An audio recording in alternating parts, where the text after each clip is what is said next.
Good evening everyone. Chào mọi người ha. Hôm nay mình bắt đầu bữa nay mình sẽ học bài số 5. Thì trước khi vô lớp mình điểm danh ha. Ok, cô đọc tên nhé. Bạn nào có thì nói có ha.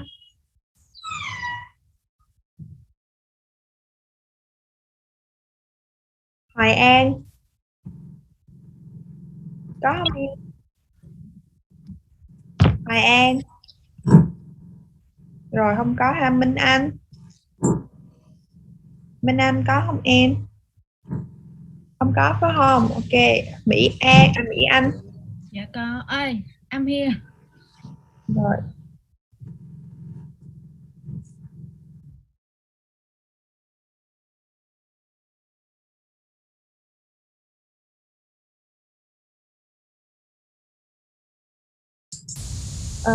Quốc Bảo.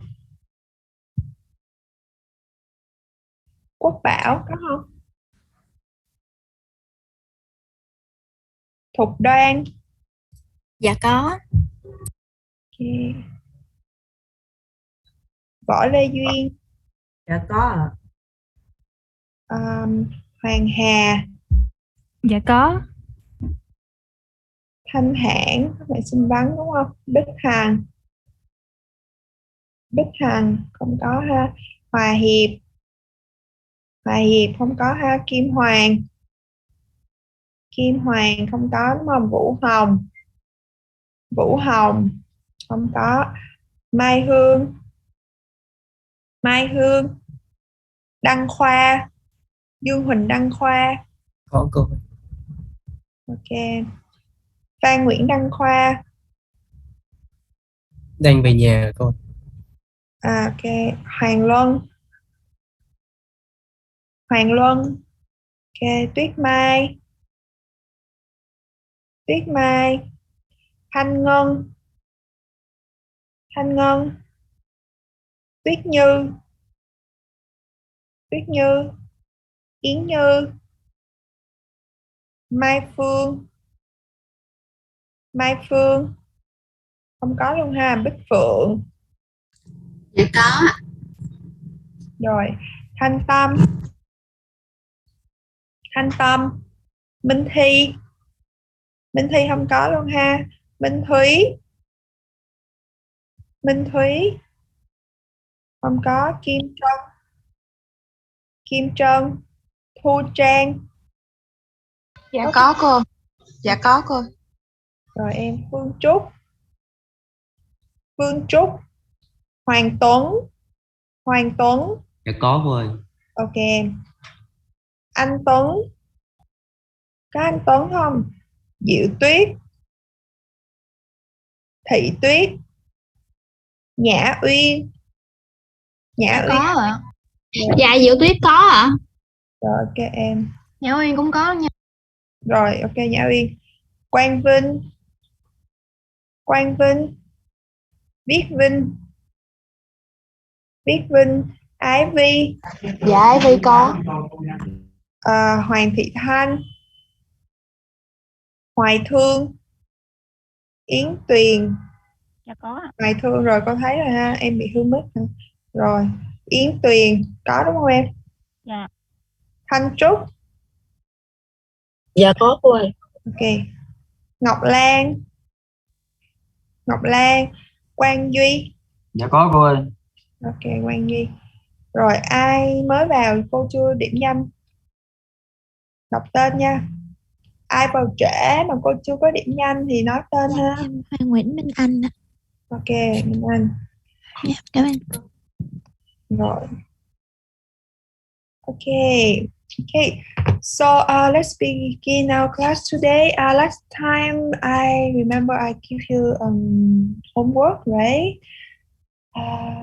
So we have three group, right? So did you finish your homework? Yes. Yes. Okay. Group 1. Các bạn nào muốn trình bày không? Volunteer. Yes. One. Mỹ Anh. Sorry. I volunteer. Ok em. I do one, two, do three example.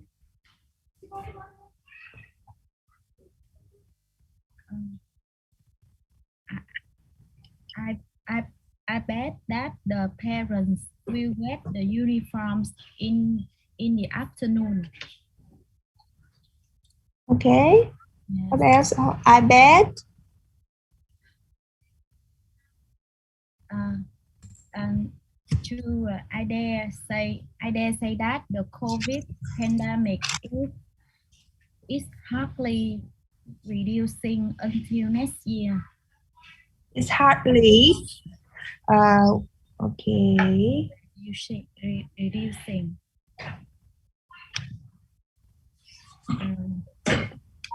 Let's share a whiteboard and okay, can you see the whiteboard?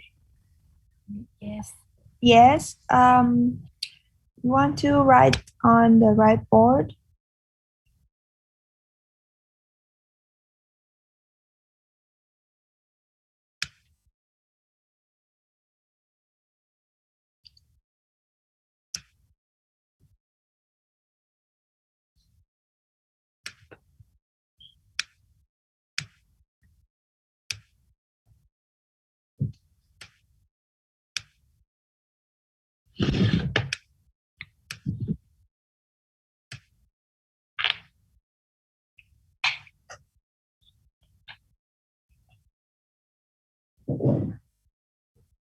Okay, so can you type on the whiteboard?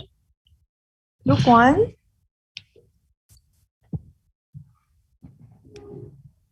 Bạn mình có ghi lên trên whiteboard được không ta?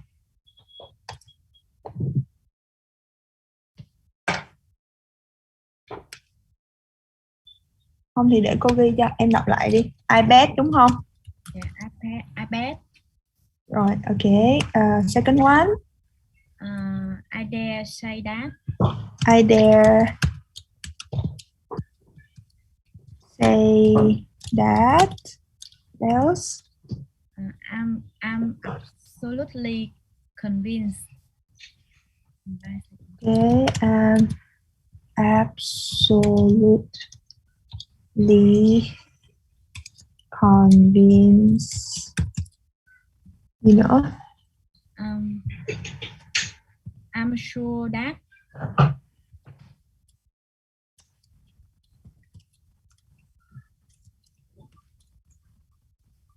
I'm sure that.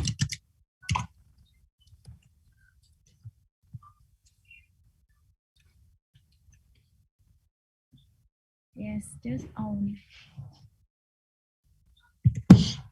That's all? Yeah, that's all. Okay. Anyone else in the in group one want to give any input?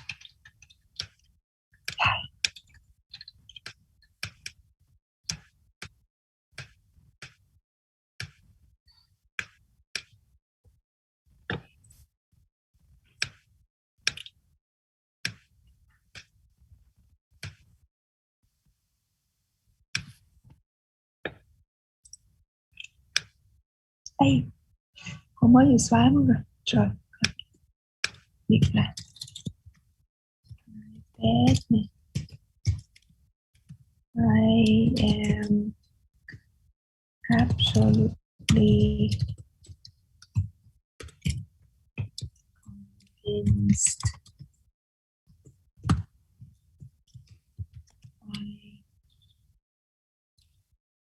Lúc nãy còn hai phần nữa là gì ha bạn? Bạn Mỹ Anh đúng không? Lúc nãy em trình bày đúng không? Yeah. I dare say that. I dare say that. Lady say that. Còn cái nữa. I'm sure that. I'm sure that. Rồi, ok. Rồi nhóm so group 1, other member. What else? Can I? Hello? Yes, I can hear you. Hello? Continue. Yes, I can hear you. Please continue. Ủa, sao kỳ vậy ta? Hello? Cô nghe em nói á. Cô nghe em nói không cô? Nghe, cô nghe em nói. Em nói đi. Tại em không có nghe cô rõ. Em nói đại luôn nha. Em nói đi em.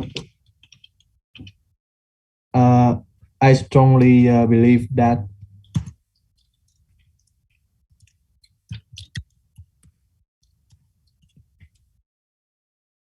Okay. I'm sure that Okay, I'm sure that already. What else? I have no doubt that I have no doubt no doubt that that. Okay.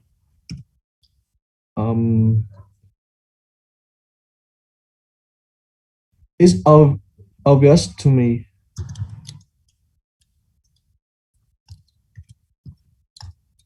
This is obvious to me. Okay.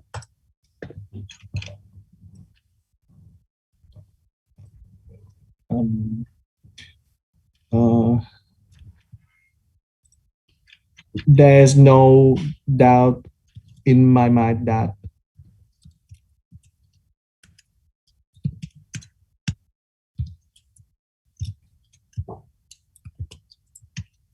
em không biết sao cứ mỗi lần bật mic lên là em không có nghe cô rõ.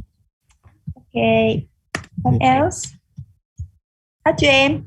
Yeah, that's all. Yeah. Okay. Anyone else in group 1? Can I? Mình còn có ý nào mà chưa bị trùng không? Em được không cô? Được em, nói đi em. I am certain that.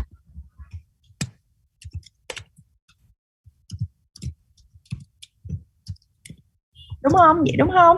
Dạ đúng rồi. Rồi. I can affirm that. I can what? Affirm. A-F-F-I-R-M. I affirm. Okay. I really consider that. I really consider that. Yes. That's all. Okay, thank you. Còn bạn nào muốn chia sẻ nữa không? Nhóm 1.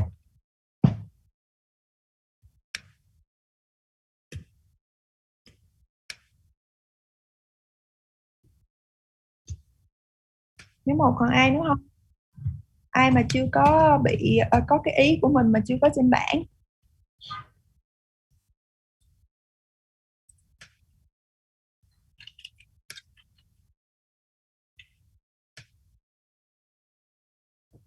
Hết rồi có không? Nhóm 1 hết chưa?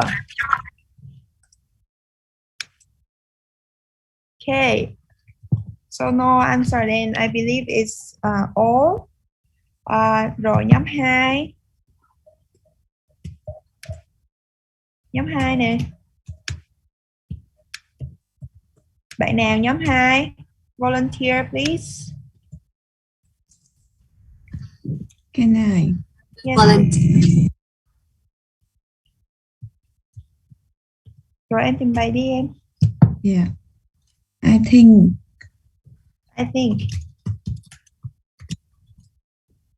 Rồi. I feel that. I feel that. In my opinion.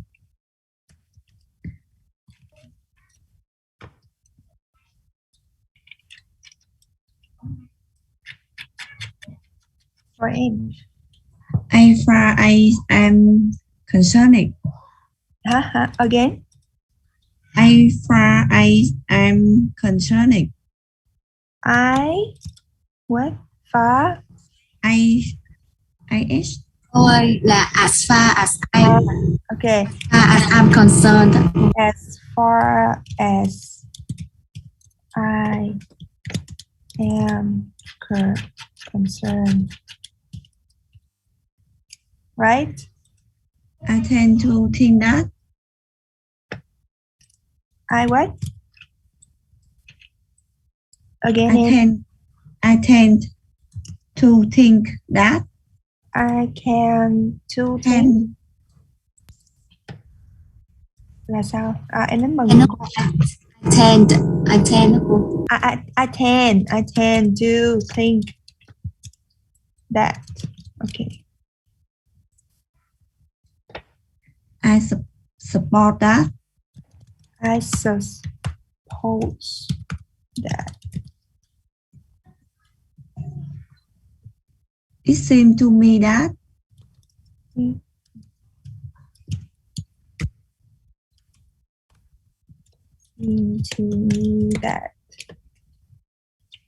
I must admit that I'm not sure.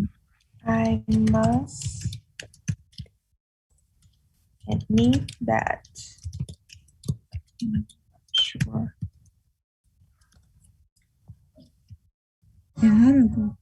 Okay. Anyone else in group 2 have other idea? Yeah. From my point of view. From my point of view. No. I esteem that. Gì em? Esteem cô. Esteem that. I esteem là sao? Đánh vần hả? Yeah. Yeah. Esteem? Yeah.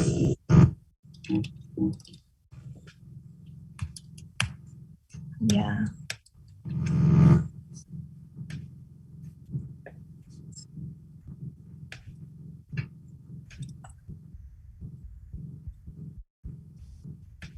Rồi em ai gì em lại esteem hả? Dạ. S cô. S. Dạ. STEE. Okay. And that. Rồi. The way I see. The way I see. The way I see.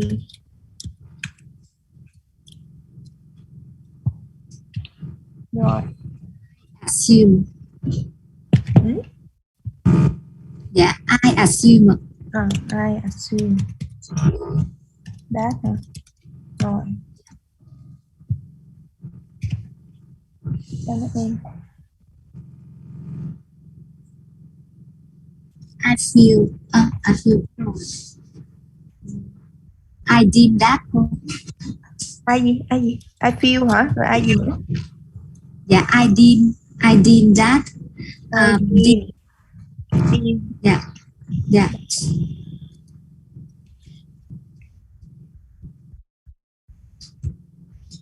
Personally, I think.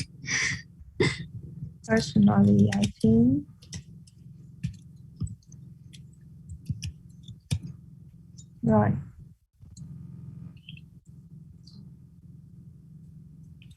You know? From my perspective. Yeah, from my perspective cô. Perspective.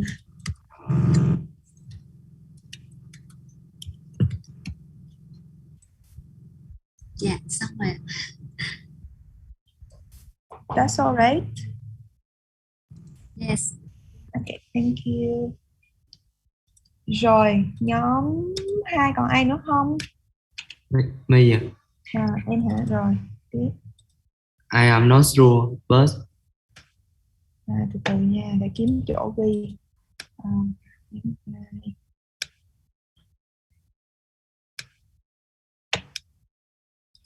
am not sure.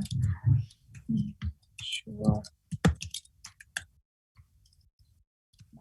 But I am not certain, but Để trên này luôn nha. Certain. yeah. Rồi. Bớt nữa con. That's all. Ok. Rồi còn ai nữa không? Có ý kiến gì nữa không? Can I? Yes. It's really hard to say. It's really hard to say. Yeah. Really hard to say. Rồi. It depends. It depends.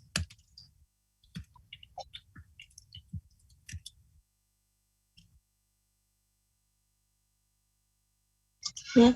I don't know what to say. That's all.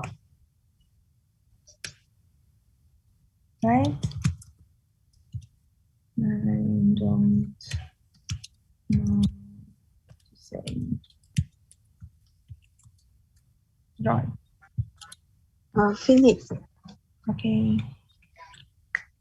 Rồi nhóm 2 còn ai muốn nói gì nữa không?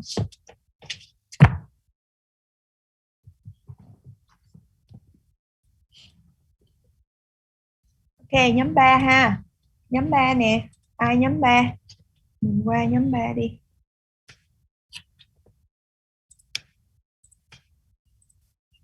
Any volunteer from group 3? Yeah, may I? Yes.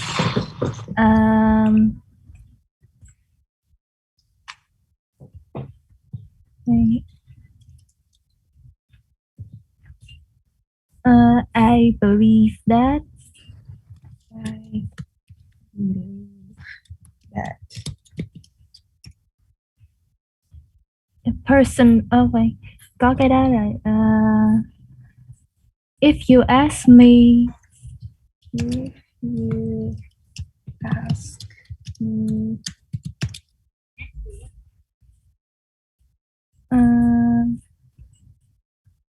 the way I see that,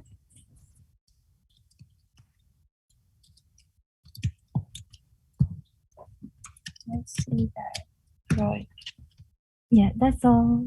Okay. Thank you. Anyone else in group 3? Mình còn ý kiến gì nữa không?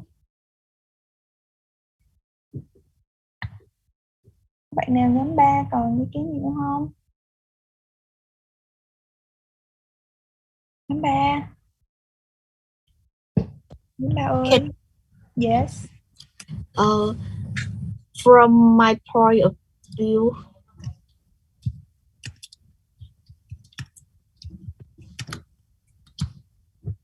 Rồi. yes. From my experience, Okay, from my experience. Rồi. as I see it, As I see it. Yeah. As I see it. Rồi. the way I see it,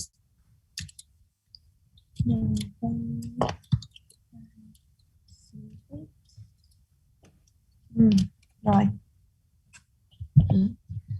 that's all. Ok, thank you. Rồi, nhóm 3 còn ai nữa không? I would like to add more. Yes. If you ask me, I think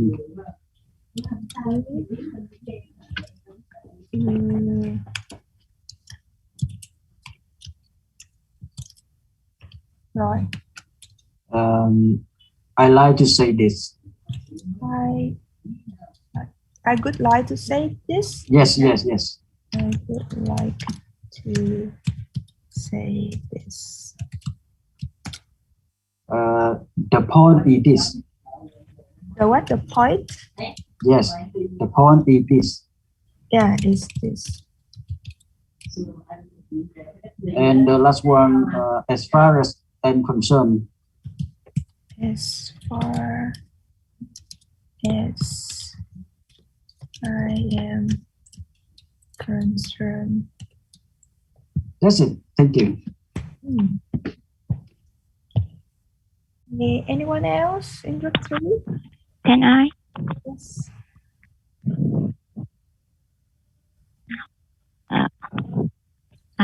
I honestly believe. I honestly believe. Rồi. As far as I can see. As far as I can see. I can see. Rồi. It seems to me.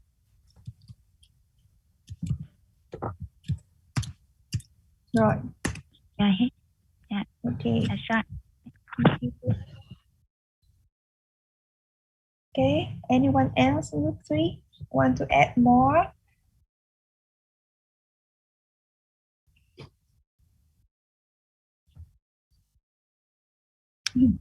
It seems to me. Em nói gì? Có bạn nào nói gì có không?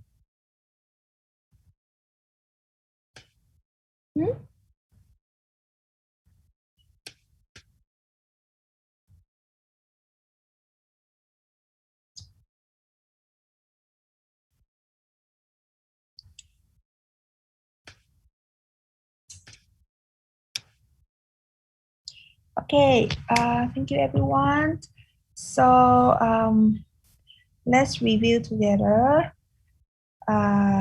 For group 1, I asked for the like you express your personal point of view strongly, and I see a lot of good one. Like I bet I'm absolutely convinced. I dare say that. I have no doubt that. It's obviously to me. I'm certain that. I can affirm. I really consider that. Okay, group 1, well done. Group 2. So group 2, I asked for neutral. You give me, I am not sure, certain, but it is really hard to say. It depends. It depends. What do you think? Can we put it depends here?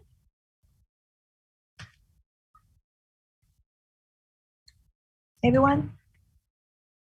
Mình có thể để cái từ it depends ở đây được không?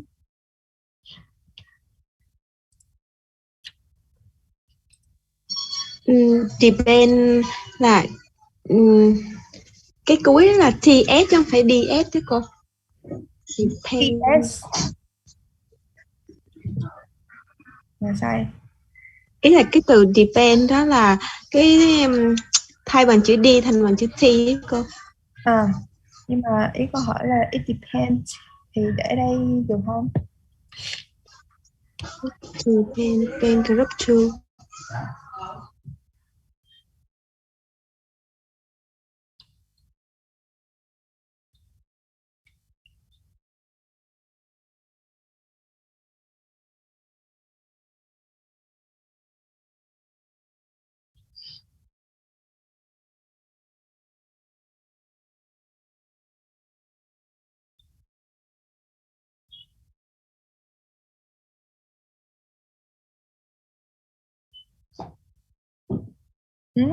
Everyone, mình có thể để it depends ở cái phần express opinion ở đây được không?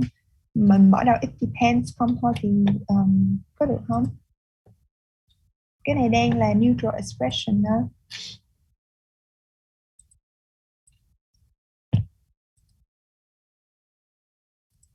Lúc nãy bạn có nói là cái chữ depends t ở cuối thì nếu mà nó là t thì nó sẽ chuyển thành là dạng gì ha mấy bạn?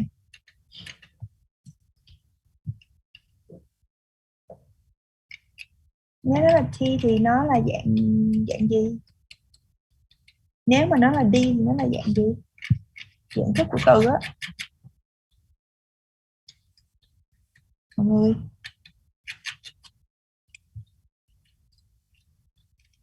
Anyone? Thì nó là quá khứ đúng không? Cái gì?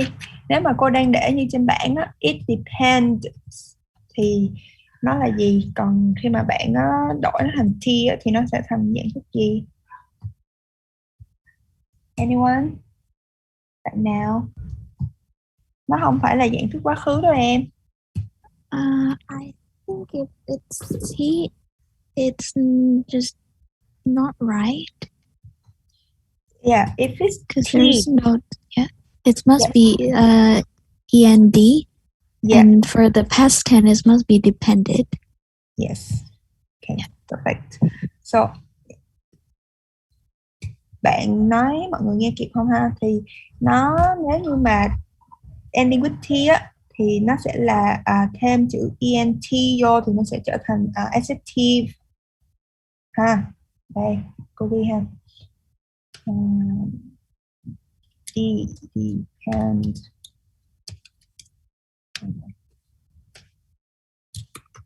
Dependent. Okay, dependent thì nó sẽ có S phía trước nè, B. Okay.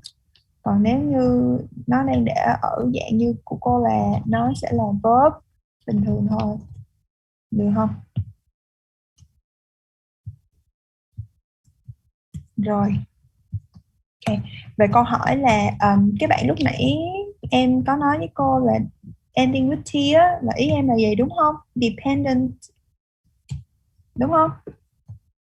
Lúc nãy ai nói cô là ending with T ta? Lúc này không để ý tên. Ai vậy? Em cô. Depend của em là D E P E N T S. Từ D để cô ghi lại coi có phải D E gì nữa? E D E D P hả? D E P P. Yes. là gì nữa? E E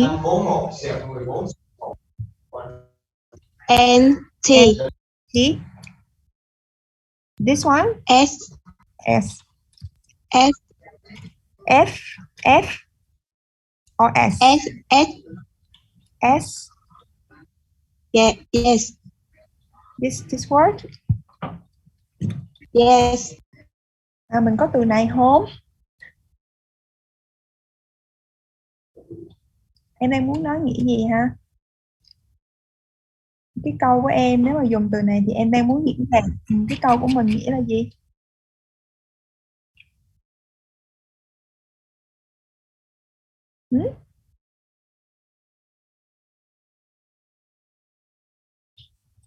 Em đang muốn diễn đạt cái câu it depends này nghĩa là gì?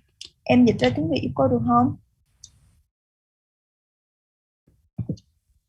Cái phrase Thì này chắc em nằm rồi cô ơi. Ok, mình không có từ này nha.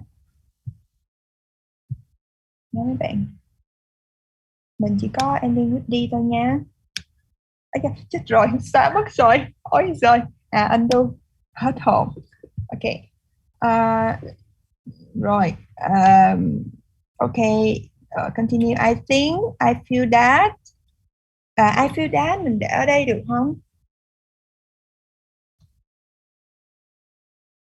Mọi người, I feel that mình để ở đây được không?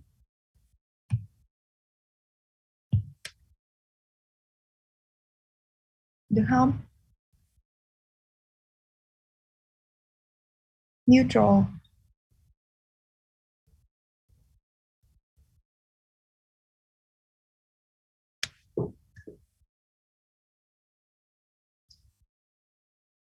Nhóm 2, nhóm 3, nhóm 1. I feel that để ở đây được không? Đây nó là express your opinion neutrally. Thì mình để I feel that ở đây được không?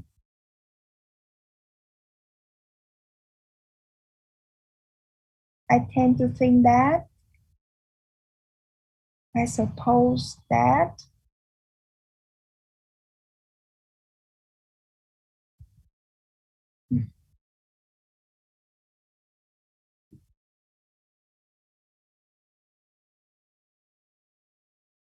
Rồi, I feel that để ở đây được, nhưng mà I feel that cũng có thể để ở bên cột thứ ba nha. Cột thứ ba của mình là về cái gì ha? Là về subjective đúng không?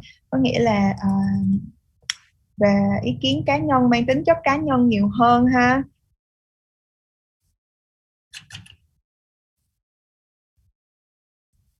Rồi, I suppose that. I suppose that. Cái này đúng không mọi người? I suppose that.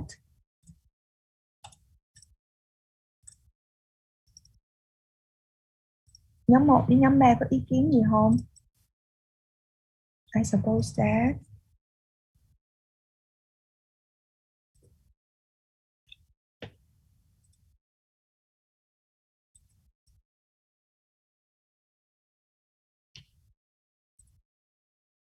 Đúng không? Không có ý kiến gì hết hả? Có nhận xét gì về nhóm của bạn không? Nhóm của đội bạn.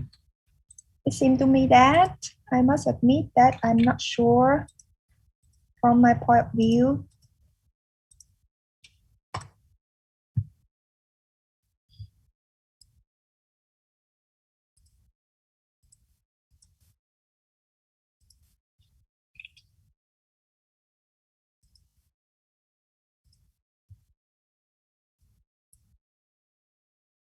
Rồi, I esteem that. I esteem that. Ở đây được không? Bạn nào đưa cái ví dụ I esteem that vậy? Cho câu hỏi mình dịch nghĩa ví dụ này của mình là gì ha? I esteem that.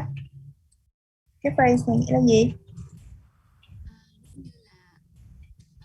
Mình trân trọng cái điều gì đó, tôi cho rằng là tôi đánh giá, mình đánh giá cái điều đó vậy đó cô. Mình đánh giá cái điều đó hả?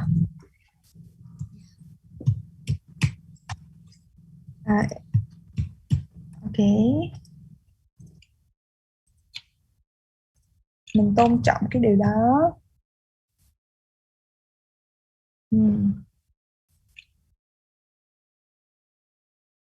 I esteem that. I assume that. I deem that. Rồi I deem that. Bạn nào dịch dùm cô I deem that? Ai vậy? Lúc nãy bạn nào đưa ví dụ I deem that? Dạ là em luôn đó cô. Vậy hả? Rồi dịch luôn đi em. Tôi xét thấy là xét thấy là dạ, mình quét qua và mình nhận thấy cái điều đó như thế nào đó cô. Ok. Tham sách là em có hiểu đúng không nữa. Rồi. Đúng rồi, nói chung là nó như kiểu judge hoặc là consider. Okay. Personally, I think cô muốn hỏi lại cho chắc, với lại có thể là một số bạn, một số phrase ở trong này các bạn khác sẽ không biết ha, nên là một số cái phrase mà nó hơi lạ lạ thì cô sẽ hỏi lại. Rồi, from my perspective, I don't know what to say. Okay, I don't know what to say. Ở đây neutral.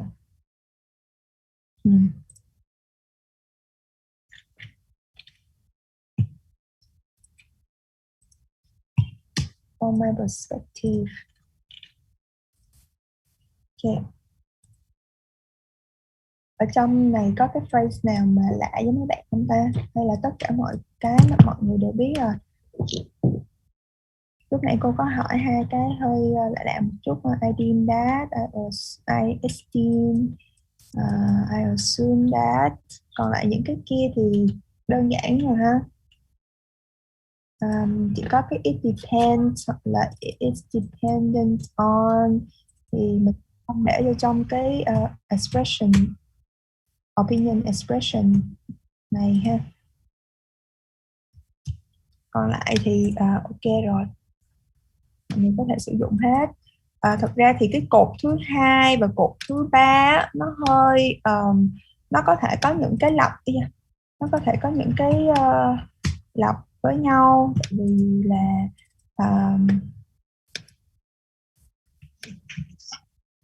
cái số 3 của mình là subjective, trong khi cái thứ hai á, nó là neutral. Thì khi mà mấy bạn diễn đạt một cái ý subjective thì nó vẫn có thể là neutral được ha.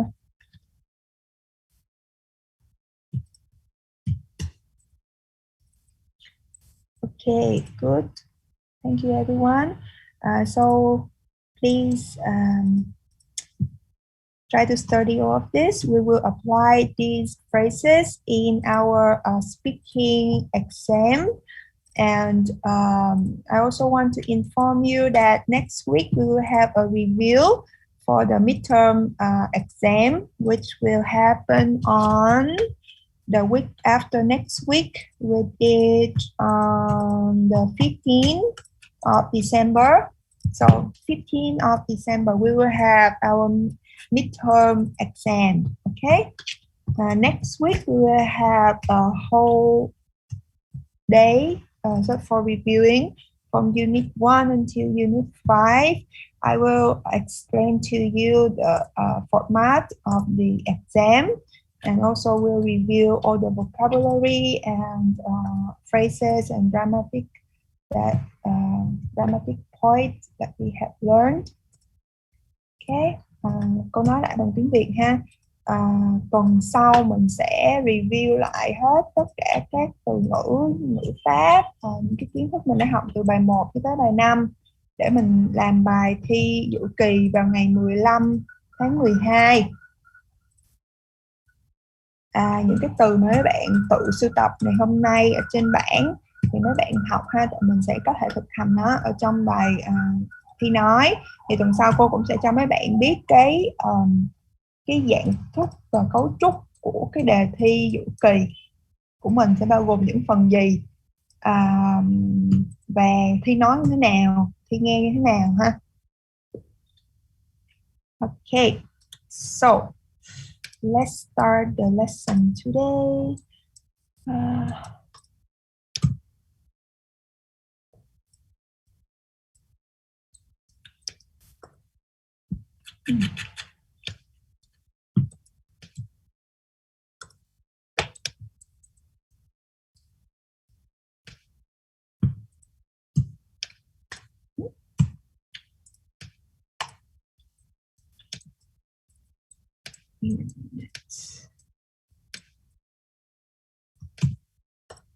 Okay, please open the book on page 49.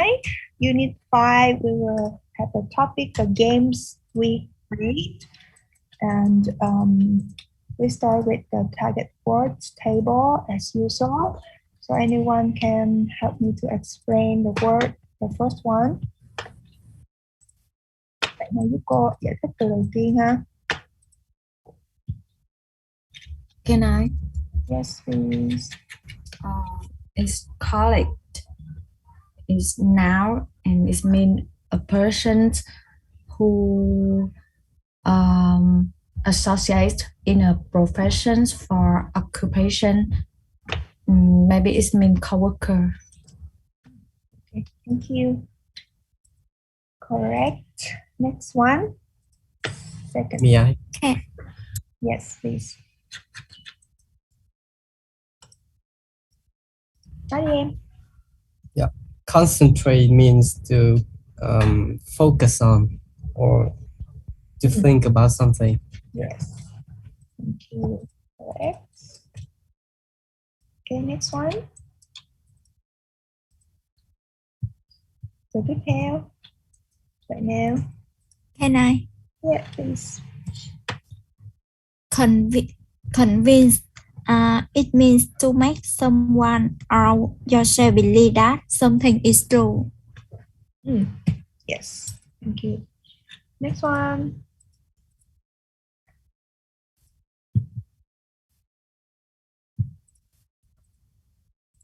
Any volunteer? Next one. Emphasis means stress or a forceful quality in the way something is said or written. Yes. Thank you. Next one. To detail. Is generate is a verb and means to cause or produce. Okay. Generate. Thank you. Next one. Now the detail. Generate is verb is mean to produce or cause something. It's done. Next one. After generate. Yes. Schedule. Yes, schedule. Schedule is now and verb is mean to plan that something will happen at a particular time. Yes. Thank you. Next one. Similar a activity. Looking or being almost, but not exactly. Okay. Similar. Adjective. Okay. Last one. Can I miss? Yes, please. Seems it mean the main subject of a talk, speech, book, or film. Film. Yes. Thank you. Okay. Okay, so now we will open next page, page 50. Please do exercise A, vocabulary activities. I give you some minutes to finish the exercise and then we'll correct it together.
Okay, can we correct the exercise together?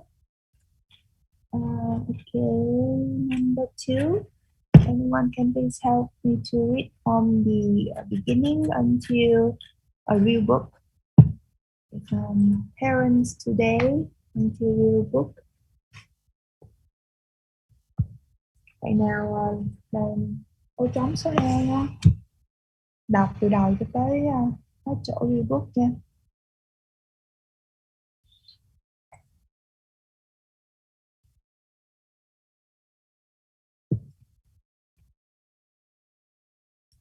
Anyone? Can I? Yes, please. Thank you. Parents today have a hard job.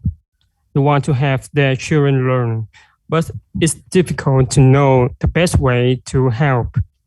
For example, many parents use technologies or a variety of electronics to have children learn to read.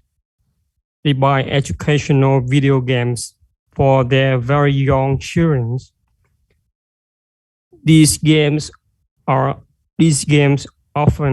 emphasize letters and beginning reading skills, and they are fun. The problem is that if you play video games to learn to read, it is harder to concentrate when you read a real book.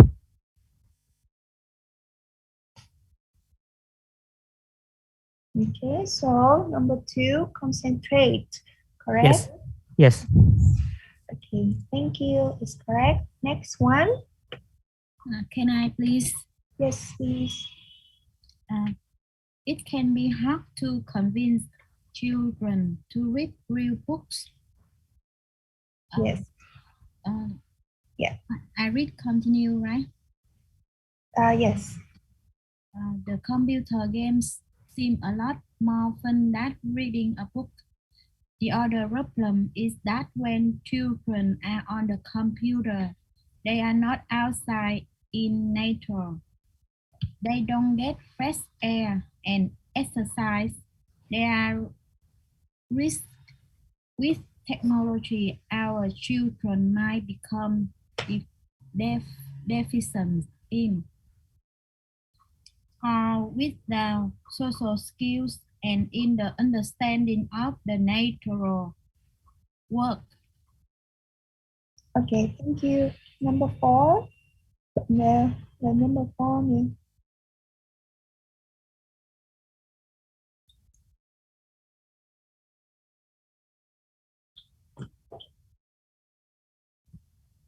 Can I? Yes, please. Yes. I guess my term in this part is technology is the only one tool for teaching children. It shouldn't be the only tool. Okay, thank you. It's correct. Number 4 is team. Okay. Rồi. Do you have any question for first exercise? Any question? No? Any new word? Mình có câu hỏi gì cho bài đầu tiên không? Không có phải không? What does it mean for the word deficient? Deficient. Deficient. What does it mean? It means lack. It means lack. Yes, thank you. Correct. Mình có các bạn khác biết từ này không? Lúc nãy bạn mới giải thích đó, nó có nghĩa là lack of hay là not have enough. Okay. Excuse me. Yes. Lack. It is LACK, right? Yeah, lack of, not having enough. Yes. So next time, can you write out that word letter in a chat box? Okay, please. Okay. Yes, it's for everyone can see it. Okay. Nếu mà mình không biết thì cứ hỏi cô ha. Từ này nè, deficit.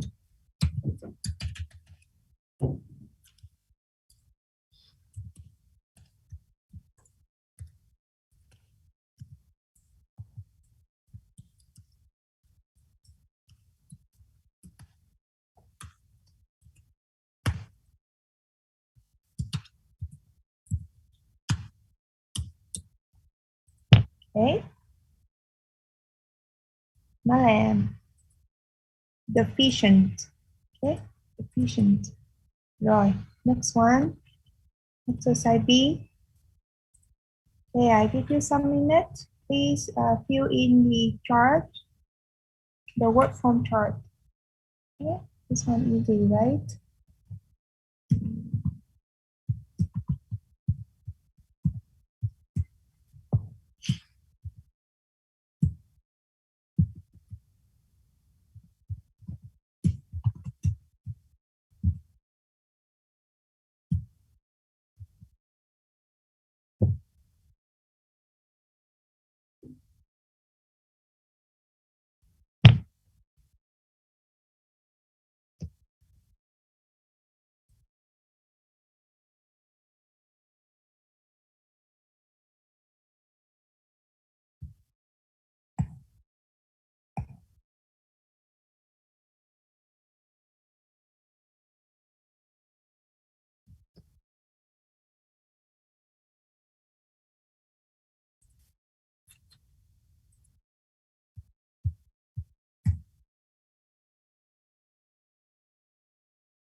Okay, can we correct the exercise together? The first column now. So which word should be in the column now?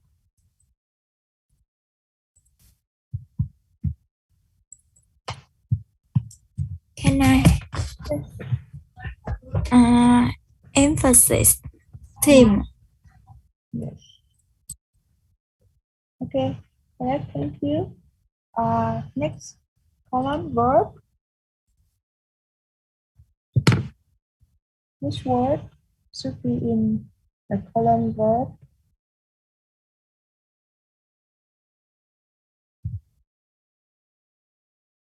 Anyone?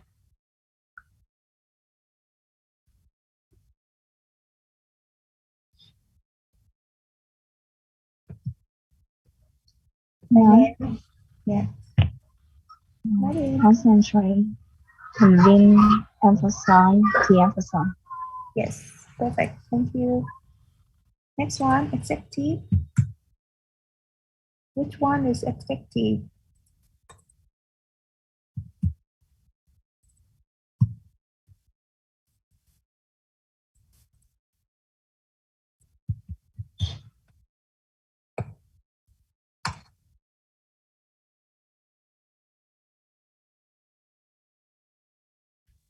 Anyone? Emphasis. Emphasis. Huh? Can you speak louder, please? Yes. Emphasis, right? Emphasis. It's not adjective. Now. I'm asking for adjective column. So which word is adjective? Emphatic. Yes. Yes, exactly, empathic. Yes, correct. Yes. What else? Còn từ nào là adjective nữa? Bạn mới nói một từ thôi. Emphatic. Còn từ nào nữa không?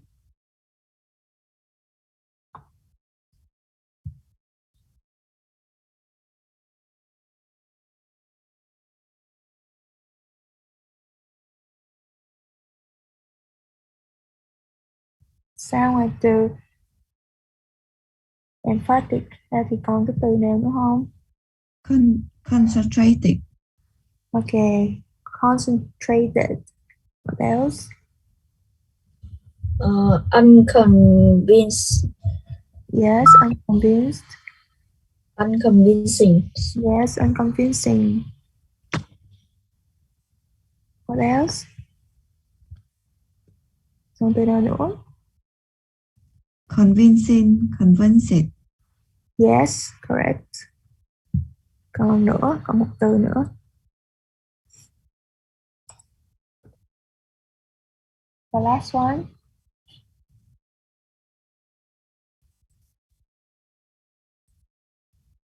Thematic. Yeah, thematic. So thank you. Okay, the last column, adverb.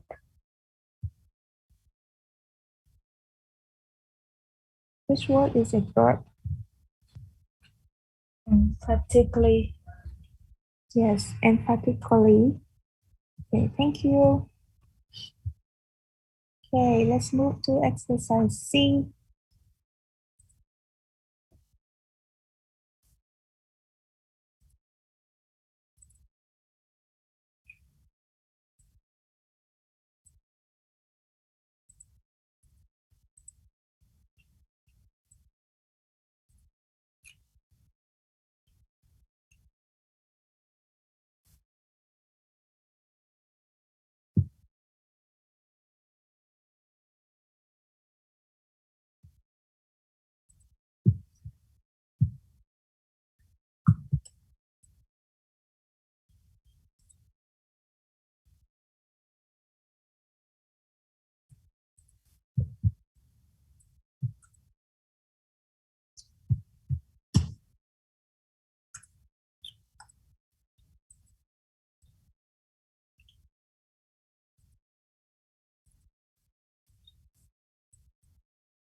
Okay, can you correct the exercise C, number 2?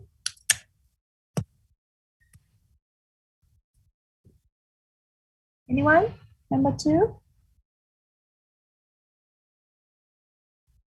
Also hi. Also hi. Any volunteer, please? Can I please? Yes, please. I think there is too much emphatic places on grade and not enough on learning. Yes, thank you. It's correct. So it's the noun form. Okay. Number 3. Câu số 3, bạn nào nè? Can I? Yes, please. The resident emphasize the ways that the law called him. Yes, it's correct. It's verb. Be careful with the past form also with ed ending. So emphasize.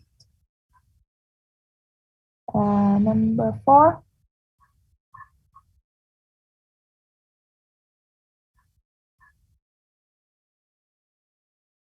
Câu số 4. Nè. Rồi nè, câu số 4 ha. Câu cuối.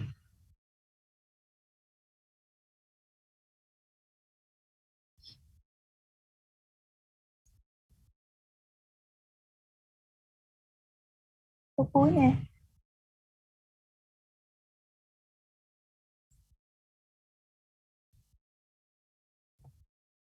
Anyone? Last one. Any volunteer? Number 4. Câu số 4 có ai làm không? Volunteer đi nè, dễ nè. Can I? Yes, please. Hello? Can I? Ừ. I bet you I bet you study a lot last night. Where are you? Em đang ở đâu vậy? Đang sửa bài You C. are ready for a test. Mình đang sửa bài C mà. Em sorry, tại vì em học không có nghe được nhiều. Em xin lỗi chị cô. Alo. Rồi, đang ở bài C, câu số 4.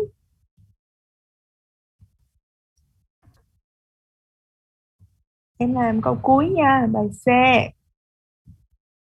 Bài C phải không? Ừ. C chứ phải D nha.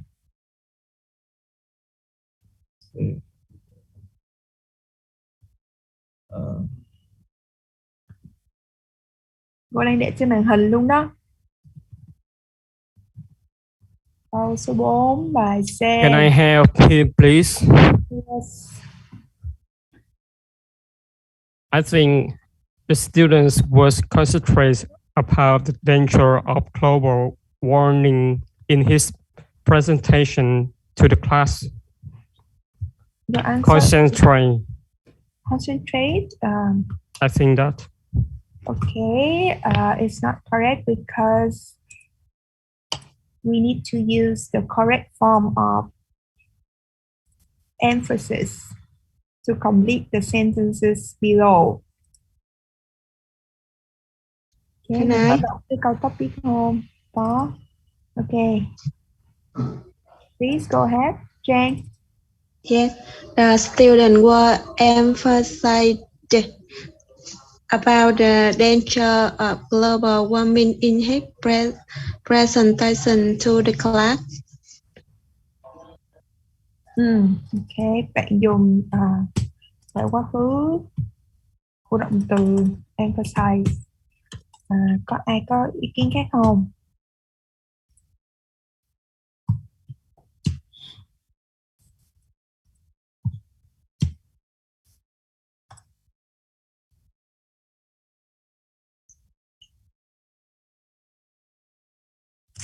Can I? Yes, please.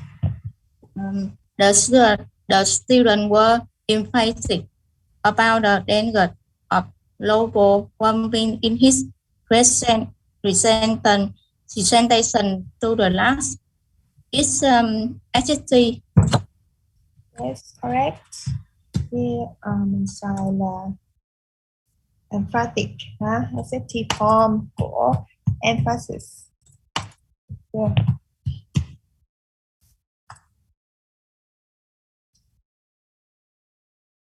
Okay, let's move to next one. Can someone please help me to read the meaning of theme? Bạn này có thể đọc giúp cô cái ý nghĩa của từ theme, the box here. The noun theme means. Bạn nào đọc giúp cô nhé.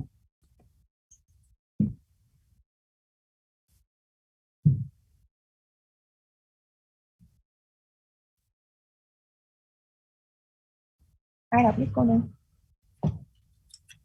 Can I? Yes, The noun theme means a subject or main idea in a talk, piece of writing or art. The speaker addresses the theme of the importance of play in her talk last night. It can also refer to a piece of music that is repeated especially in a movie. At the fireworks display last night, the orchestra played the theme from Star Wars. Thank you. Any question? Any question about this word and the meaning of the word? Mình có câu hỏi gì về từ này không? Em có câu hỏi là chỗ mà repeated cái là cái gì vậy cô? Đâu em? Ở chỗ này.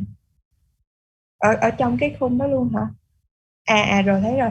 It can also refer to a piece of music that is repeated, especially in the movie. Ý em là hỏi cái nghĩa của từ repeated hay là hỏi cái cái nghĩa đó cô. Mình bạn nào có thể giải thích cho bạn được không? Từ repeated nghĩa là gì? Là được lặp lại, được nhắc lại. Đúng rồi. Vậy thì cái ý nghĩa thứ hai của cái theme này là gì?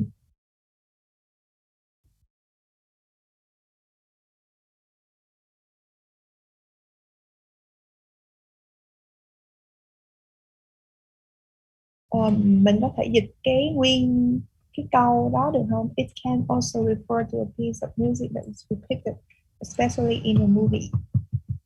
Bạn nào có thể dịch nghĩa tiếng Việt nguyên câu đó không?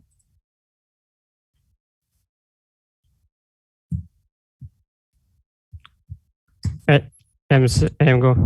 Ok. Em hiểu kiểu như là một cái đoạn nhạc nền cho phim không? Đúng rồi.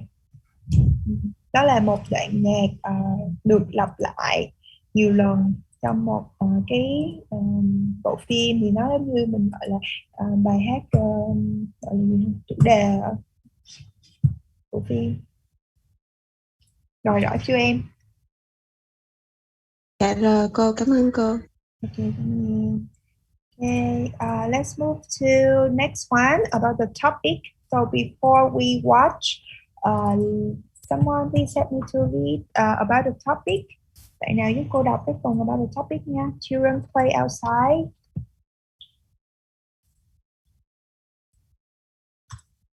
Ai đọc giúp cô đi nè. Có 3 câu thôi, 4 câu. About the topic, everyone? Anyone? Can I? Children play outside less now than they did 50 years ago. One reason is that schools often don't give children time to play. Another reason is that families are very busy. Parents often work and the children go to after-school activities. Okay, thank you. Okay, before we watch, let's discuss these 3 questions. Question 1, how do most children spend their free time? So what did you do during your childhood? So, or your children, if you already have a family with children, so what do you think? How do most children spend their free time? Cái này là open discussion nha mọi người. May I? Yes. Most of children nowadays spend their free times on playing video games and being on social medias like YouTube or Facebook. Yeah. Right.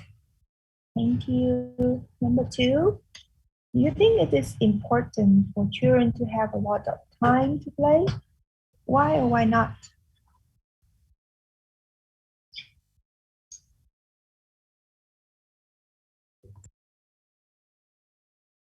Anyone? Do you think it is important for children to have a lot of time to Excuse play? me, Yes? can I have a question? Yes. So the letter plays in this question is mean for playing for learning or something? Yeah, play in or just for relaxing? For relaxing and play, they can learn with play also. So play here means just both of the learning and relaxing, right? yes. Thank you. Okay, so do you want to share your opinion also after asking the meaning of play? Yes. Can I share my ideas? Yeah, sure. In my opinion, I think, today, I think the children must have to play more for learning and improve their another skill. Because if they just learned and read the information in the class and just listen to all of the information from the teachers without practicing, they will not have experience, the real life experience. Because when they grow up, they have to face to many difficult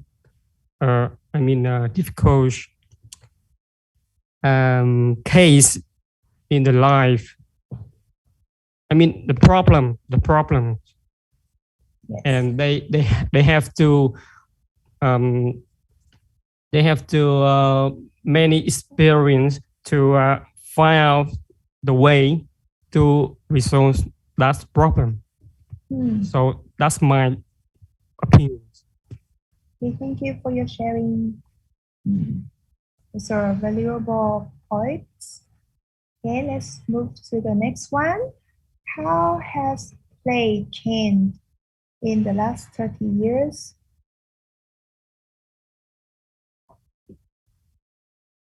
How has play changed in the last 30 years? Can I continue? Yeah, sure. Why not? Okay. In my mind, in the past, the children, they play with each other. They play with the persons. But today, they just play with the AI equipment. Equipment. Yes. Yeah, that's it. Okay, thank you. Anyone else want to share your opinion? Bạn nào còn muốn chia sẻ của mình nữa không?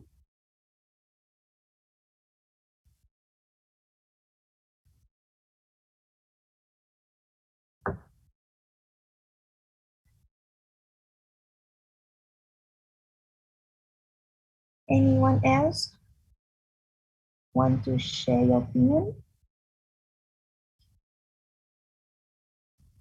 Yeah, I think for the last 30 years, play has experienced like two major changes. The first one is, I suppose, 20 years ago when they started to, life started to get a little bit better for the Vietnamese families. So that was when they went through the first change. I think at that time, children start to have to get access to more than just traditional games. And I think the second one has started for around 10 years at the boom of technology. And ever since children, they are more accustomed to playing with maybe their phones or their computer, or recently has been the laptop and all the tablets equipment. So I think that's how it has changed for the last 30 years. Yeah. Excuse me. Yes. So on what Minh Anh said, is the way to make my ideas more clearly. Yes. Thank you. Okay, so you agree with Minh Anh. Yes, I agree that. Absolutely. Okay, so now we will watch the video about the children's camp with the nature theme. Okay, I will share with you the video.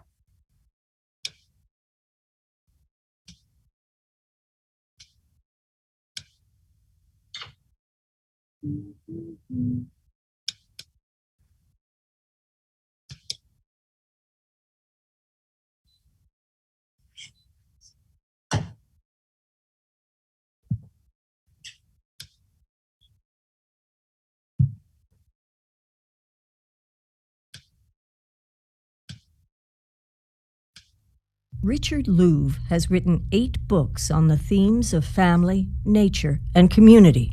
He is convinced they're all connected. In his book, The Last Child in the Woods, Louv emphasizes the need for children to spend more time outside in the natural world. When children take time out to be in nature, they are healthier, can concentrate better, and are generally happier. On a beautiful summer morning, Emily Kreitz is outside learning about milkweed. It has something in it which is sort of milky, so that's why it's called a milkweed. Luca Uterwolga is building a fort. It's good to get away from TV a little bit. And Sophia Gunther is at the pond. This day camp in Chevy Chase, Maryland is old school. No electronics allowed. Because if they were home, these kids all know what they would be doing. I probably would be watching TV, playing games, playing my iTouch. The average American child now spends 53 hours a week using technology. The time kids spend outside has dropped 16% in just the last 5 years. The more high-tech our lives become, the more nature we need. Richard Louv, author of Last Child in the Woods, says a generation of children is at risk of growing up nature deficient. Yes, technology gives us things. Yes, we get certain skills from that, but we also get certain skills from being outside in nature. Skills like problem solving. You could use these because they're deeper. Creativity. And leadership. Wait, dude, keep your feet out of it. Over the course of the summer, more than 1,000 young campers will spend time out of doors in this program run by the Audubon Society. Sitting in front of the screen just really isn't good for you. Getting outside and playing is. The mud washes off, but the experience sticks. Okay, let's watch one more time.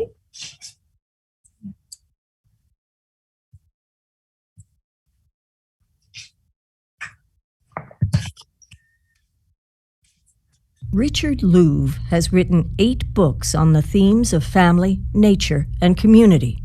He is convinced they're all connected. In his book, The Last Child in the Woods, Louv emphasizes the need for children to spend more time outside in the natural world. When children take time out to be in nature, they are healthier, can concentrate better, and are generally happier. On a beautiful summer morning, Emily Kreitz is outside learning about milkweed. It has something in it which is sort of milky, so that's why it's called a milkweed. Luca Uterwolga is building a fort. It's good to get away from TV a little bit. And Sophia Gunther is at the pond. This day camp in Chevy Chase, Maryland is old school. No electronics allowed. Because if they were home, these kids all know what they would be doing. I probably would be watching TV, playing games, playing my iTouch. The average American child now spends 53 hours a week using technology. The time kids spend outside has dropped 16% in just the last 5 years. The more high-tech our lives become, the more nature we need. Richard Louv, author of Last Child in the Woods, says a generation of children is at risk of growing up nature deficient. Yes, technology gives us things. Yes, we get certain skills from that, but we also get certain skills from being outside in nature. Skills like problem solving. You could use these because they're deeper. Creativity. And leadership. Wait, dude, keep your feet out of it. Over the course of the summer, more than 1,000 young campers will spend time out of doors in this program run by the Audubon Society. Sitting in front of the screen just really isn't good for you. Getting outside and playing is. The mud washes off, but the experience sticks.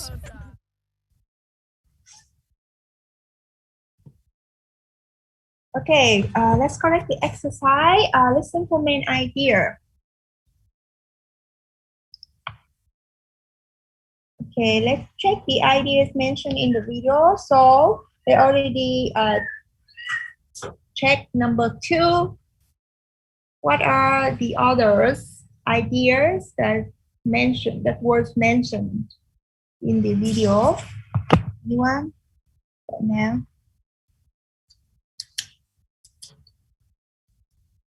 Can I please? Yeah, please. Yeah, is what I'm hearing. I think they have 5 main ideas in this clip. The first one is number 1. Children live in the city and need to see nature. Okay. And the next ones will be number 3. The parents think their children spend too much time on electronics. Yes. And number 5, Richard Love thinks nature helps children to learn. Okay. And the last one is number 7. Children can see animals. Okay, perfect. Yes. Thank you. That's all. This correct answer. So we have number 1, 2, 3, 5, and 7. Okay. All right. Then let's try to do the apply exercise 8 on page 53 also. Okay, so can you also check the words or ideas you hear from the video? So we have plants. What else did you hear? Mình làm cái bài tập A apply ở trang 53 ha mọi người. Mình qua trang số 53 ha. Ở phần apply A. Rồi mình sẽ đánh dấu tích vô những cái từ mà mình nghe được từ cái video này ha. Thì họ đã làm một ví dụ rồi là từ Tran. Rồi. Mọi người nghe được từ gì nữa? TV, mood, and electronic. Okay, TV. What else? Technology. Technology. Outside. Mood. Outside. I think outside. so. Okay. What else? Mood, nature. Nature. Mud. Outdoor. Okay. What else? Movies. Movies. Okay. Animals. Pond. What? Pond. Nature. Okay. Pond. Nature. Yes. What else? I touch. iPod touch. Outdoors. Okay, outdoors.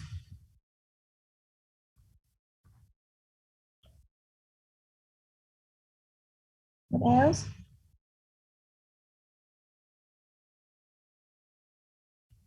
Mình có nghe được từ gì nữa không?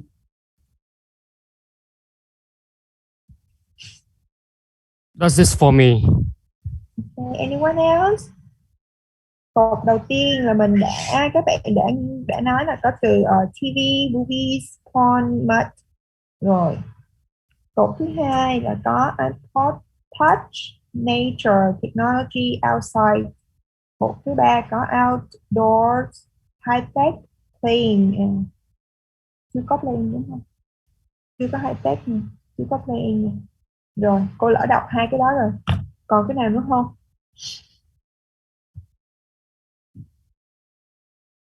Mình còn nghe được từ gì nữa không? Screen. Yes, screen. Okay. Okay. Rồi cột thứ nhất mình còn thiếu electronics nữa là chủ ha.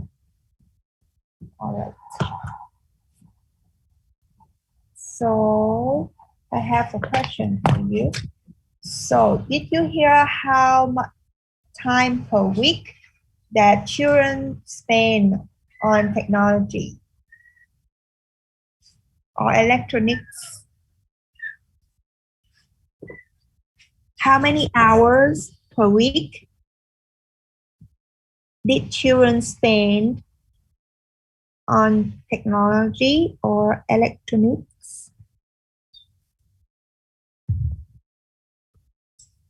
Bạn nào có nghe được không?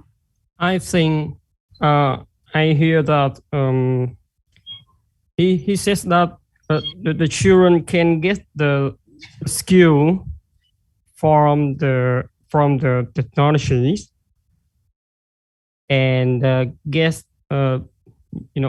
maybe experience or maybe experience from the activity from outside.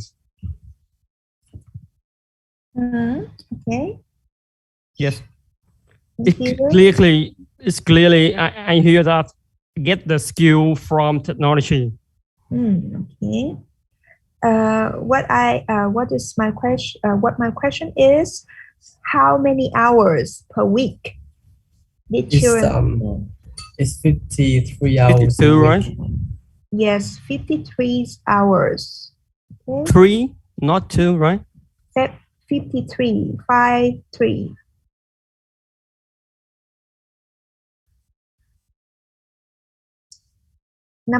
giờ. Okay, thank you.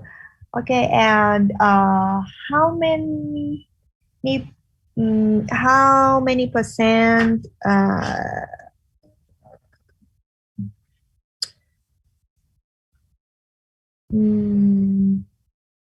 how many percentage of our spending outside was dropped in the last 5 years? 16%. Yeah, correct. 16%. So 1/6. Okay. And what is the name of the book that were mentioned in the video? The Last Child in the Woods. Yes. All right.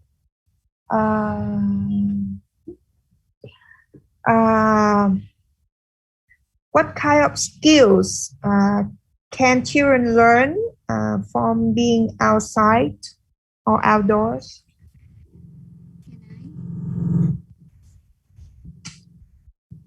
Can I? Yes.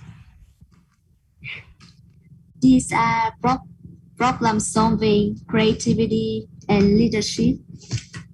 Okay, perfect. Okay, that's all for the video. So let's check the knowledge about note-taking skill, listening for main idea. So the learn. Can someone please help me to read the learn part on page 52? When you are listening to a presentation or lecture. Vậy nào giúp cô đọc cái phần learn ở trên 52 nha.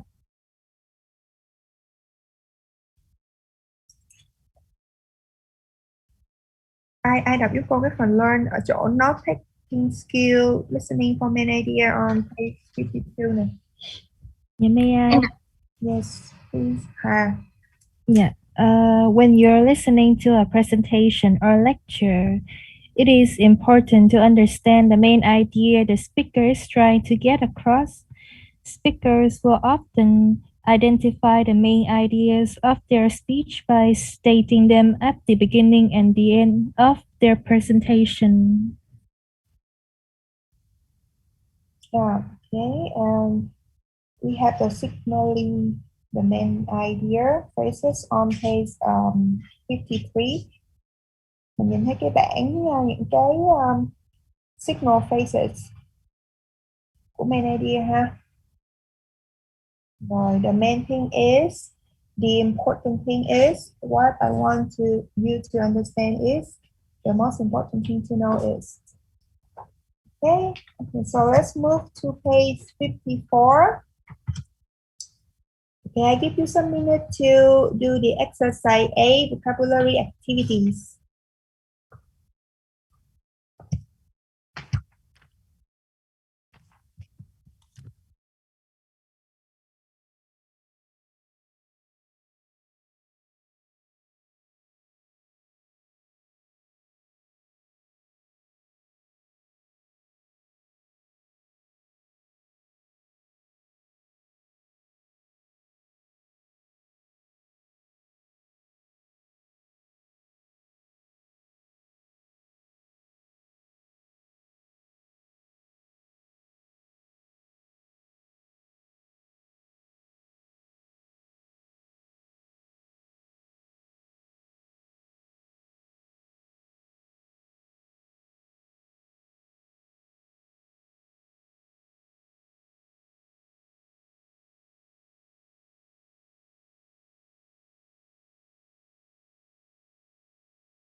Okay, can we correct the exercise together?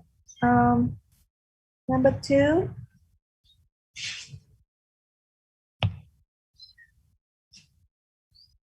Mấy bạn nào làm câu số 2, ô trống số 2, cô nhớ đọc từ đầu cho tới chỗ to be happy. Can I? Yes, please.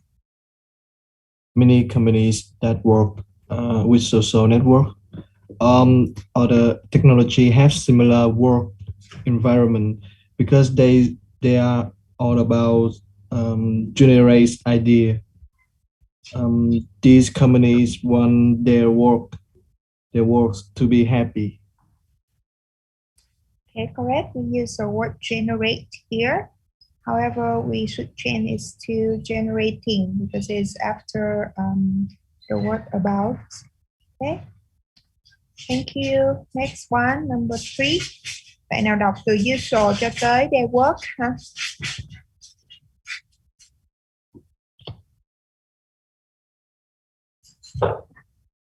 Nói. Yes, please.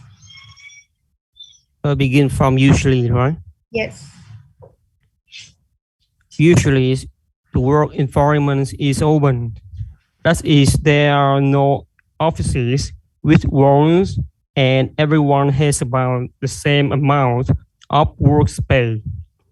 Even though the space is open, people have to concentrate on their work. Yes, perfect. Thank you. Number 3 is concentrate. Okay. Next one, number 4. Can Yes, please. Colleagues can meet often to discuss projects. Like Google, the company offers free laundry and free food. Okay, thank you. Correct. Number 4, colleagues. Can I please? Yes. The workers often don't follow set schedule. Yes. Schedules. Yes. Number 5. Yes. Number 6.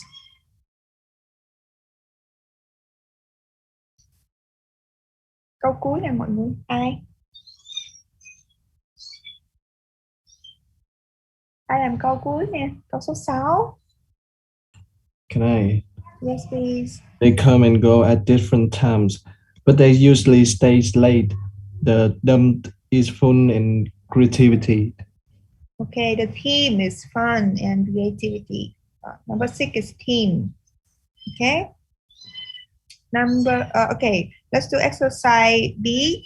So a schedule is a plan or list of times when things will happen, or a list that show when plans, buses, other forms of transportation arrive and leave a place. So you do fill in the word D once a week. Sorry, D for every day. W for once a week, and M for once a month, or N never.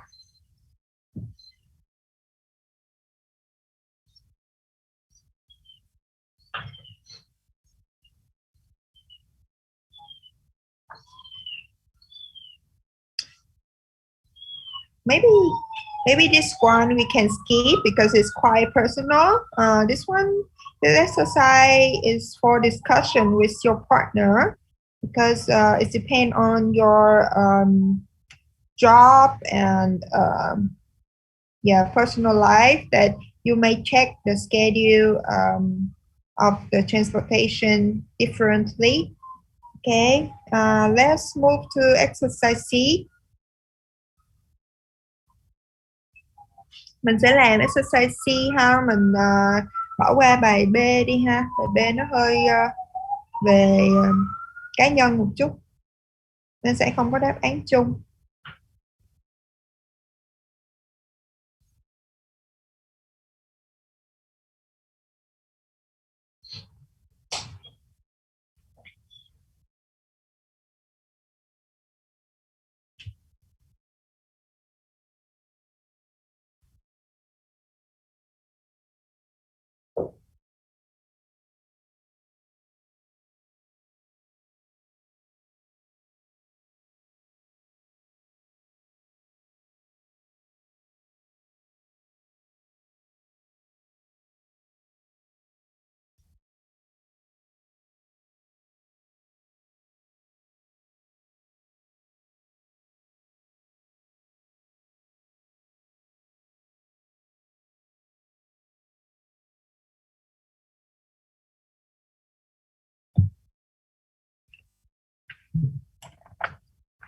Okay, let's do this together.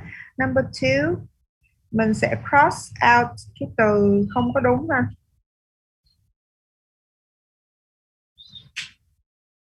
Number 2, which one? Can I please? Yes. Oh, Miss Stroke, right? Lady first. Oh, thank you. Number 2, I think engineer. Oh, okay, correct. Engineer. Number 3. Câu số 3. Can I please? Yes. I think this is the server. Server. Yes. Is different from another letters, because the cook, customer, dishwasher is maybe in the restaurants or in the kitchens, right? And the server maybe is about the technologies. Okay. That's my opinion. Okay. But here the server also can mean that the staff in the restaurant, the one who served your food. It's also server. So the one we should cross out is customer, because all other people work in the same place as restaurant. So cook, server, and dishwasher, they are all staff of a restaurant.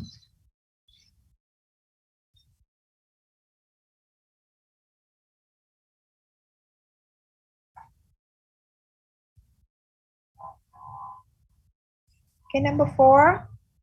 Câu số 4. Bạn nào? Can I please?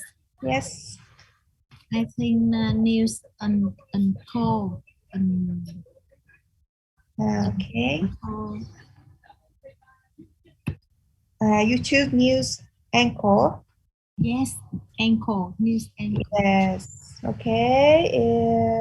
Anyone else have different opinion? I think sales. Yes, sales clerk.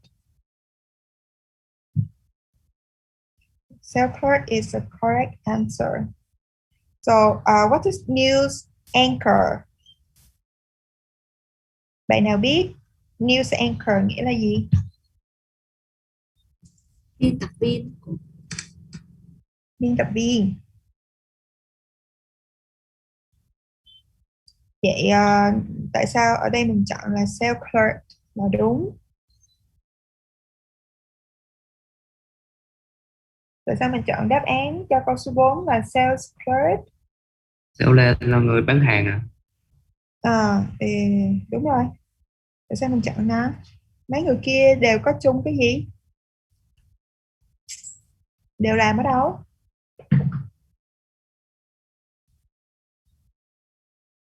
Làm ở đài truyền hình, dự báo thời tiết. Đúng rồi. Media. Yes. Correct. Okay. Tất cả những người khác đều làm ở đài truyền hình ha. Rồi number 5.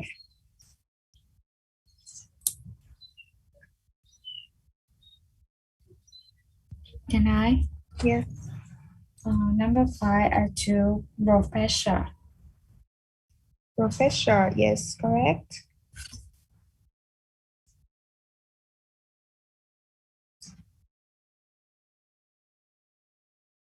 Okay, let's move to next page, page 55. Can someone please help me to read the meaning of similar? The box, the adjective similar means. Bạn nào đọc với cô cái ý nghĩa similar?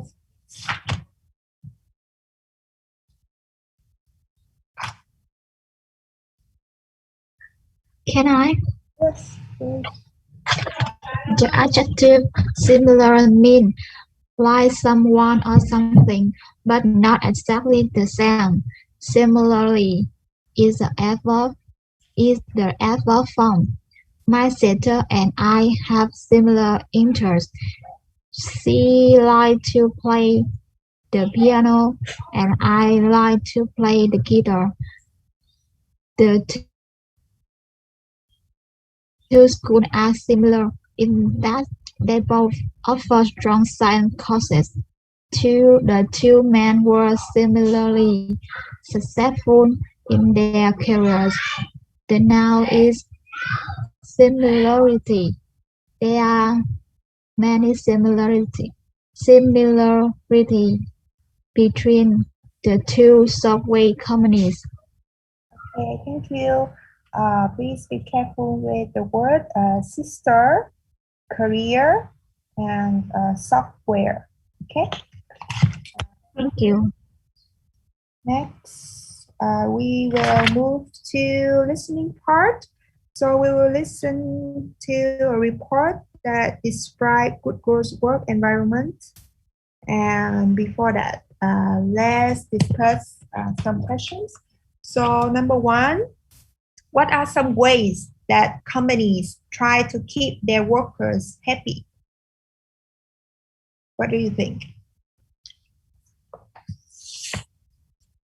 This is an open discussion again. So I want to hear some opinion.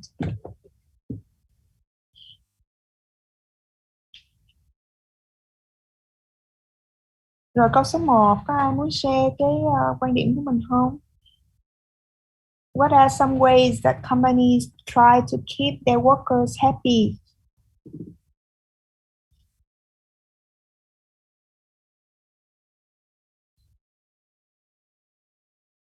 Ai đã đi làm rồi? Có thể giúp cô trả lời câu này không? Bạn nào đã đi làm rồi? What? Can you repeat your question, please? Yes.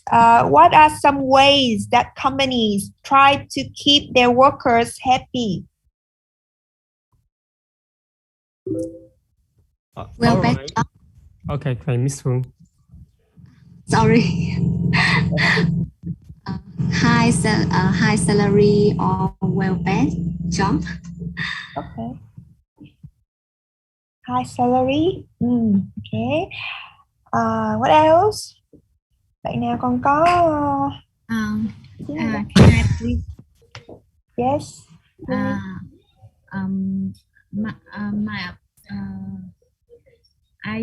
I think the company will organize a party and give and reason and give reason for workers. Okay. Okay. Present and gifts, like for birthday or New Year, right? Yes. Okay. Okay, number 2. What is your idea of a good place to work?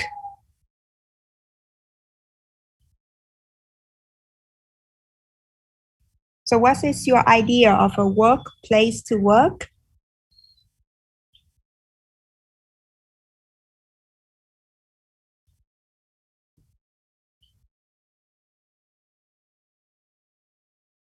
Anyone? I'm sorry. Okay, Miss Phương again. You first, please. Okay, Khoa, go ahead, please. Excuse me. Can I have a question, please, again? Yes. You repeat your question, please, because I cannot hear you clearly. Okay, what is your idea of a good workplace or a good place to work? You understand? So what is a good place to work in your opinion? You mean the place, right? Where, right? No, like how is a good place to work for? Like how is a good company in your definition? Like what do you want from a company or a workplace? Ý cô là theo cái ý kiến cá nhân của em á, thì cái môi trường làm việc phải như thế nào là sẽ ok với người đi làm, đúng không cô? Đúng rồi. Đối với em thì như thế nào là một chỗ làm tốt? Dịch đơn giản ngắn gọn quá. I think the great place for working is the place that the people can show all of their own ideas, and the managers or post should listen to them. You know. Okay, you know what I mean, right? Okay. Yes. Can I? Yeah, sure. I think that should be a place without bullying, sexual harassment, or I think every department should support each other. That's all. Okay. Okay, thank you. Next one. Have you heard of the company Goodwill? What kind of people do you think that work there? Mình có biết công ty Goodwill không? Chắc ai cũng biết phải không? Okay, so what kind of people do you think work there? May I? Yes.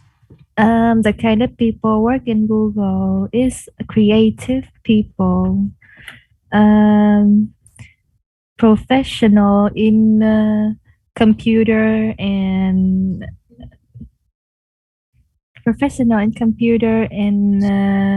coding. Okay. Okay. Thank you. Mình lưu ý khi dùng people thì people are ha. Rồi, vậy thôi. Anyone else? Can I? Yep. I think in Google there are many software engineers and creative, and the most intelligent people work there. Okay. Okay. Great. Thank you for your sharing. Mình học về những cái từ để diễn đạt ý kiến cá nhân rồi, mai mốt mình nhớ áp dụng nhiều vô ha, mình sử dụng những cái phrase lạ một chút cho mình nhớ, chứ đừng có I think với lại in my opinion hoài, có hai cái đó xài hoài. Bữa nãy mới vừa làm nguyên cái bảng quá trời quá đất luôn. Yes, I'm sorry. Okay. My bad. No, it's in general for everyone, because it might happen again in your speaking exam. So I just want you to use the new words that you have learned. Okay, so let's move to listening. I will share with you the audio.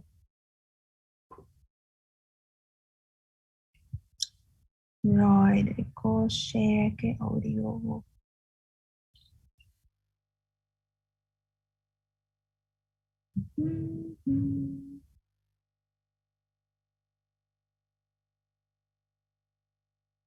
Not all workplaces are created equal or are equally creative.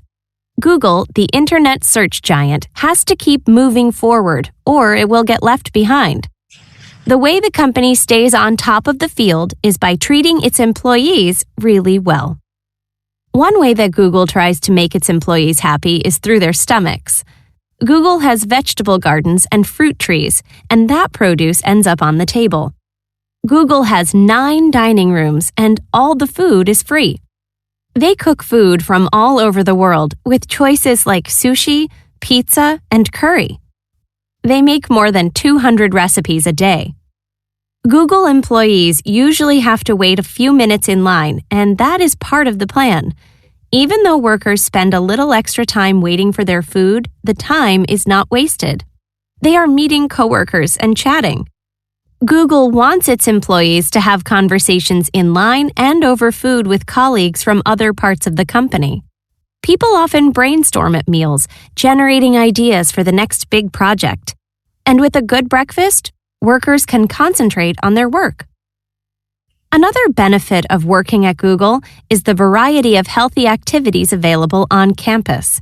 For example, Google has a fleet of bikes that employees ride from their office to a meeting, to lunch, or wherever they need to go on campus. In addition, workers can play volleyball, go to the gym, or go for a run. At just about any time of the day or even into the night, you can see Google employees having fun. Because there is no set schedule, workers can take a break whenever they want. When they get tired, they can even take a nap in one of the many places to rest. It may sound like they aren't working very hard, but they are. Google employees work long hours. These long hours are possible because all the needs of employees are met at work.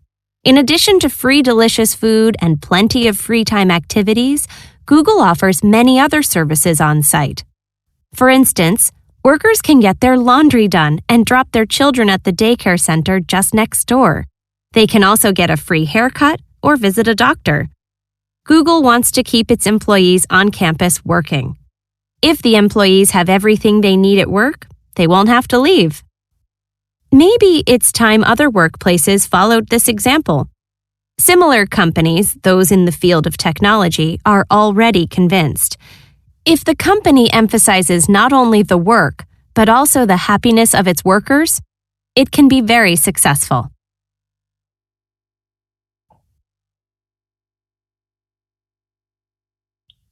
Okay. Let's listen one more time.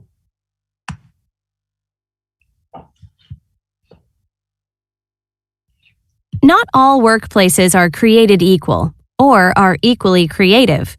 Google, the internet search giant, has to keep moving forward or it will get left behind.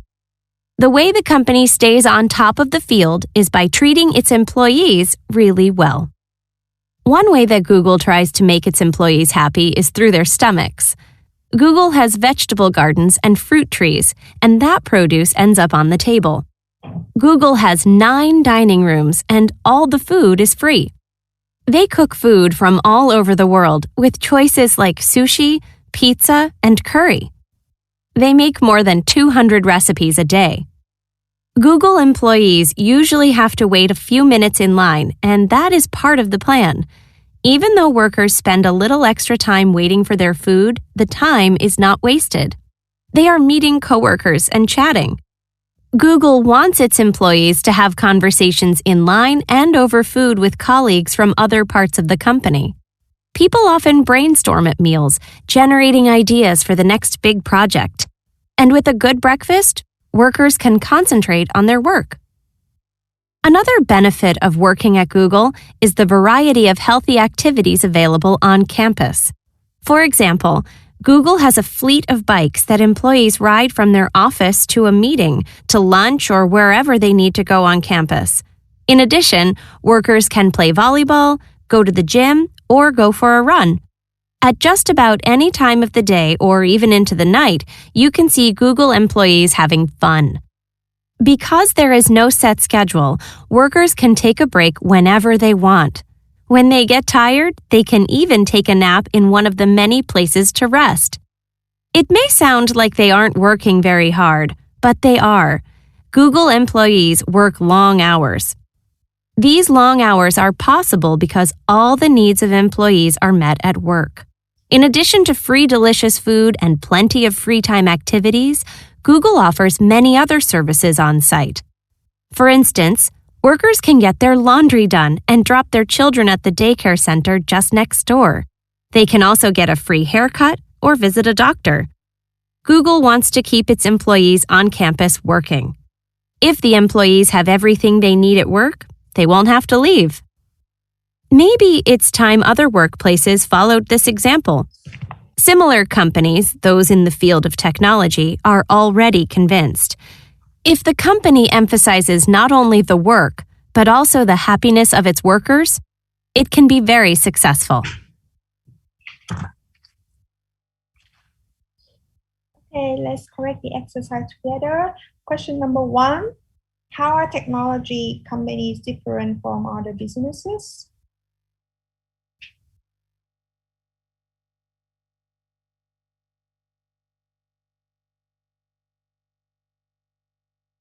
Bạn nào nghe được? Câu đầu tiên, câu số 1. How are technology companies different from other businesses? Câu số 1, ai nghe được nè?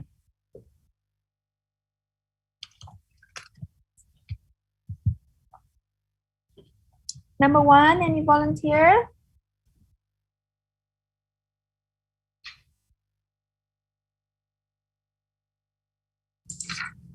They treating employee very well. Okay, they treat their employee very well. What else? Có bạn nào có câu trả lời khác không? Any other answer? Can I please? Yes. I see creative equal are equally right. Sorry, I listen. If Okay, thank you, but it's not exactly what the answer should be. So number 1.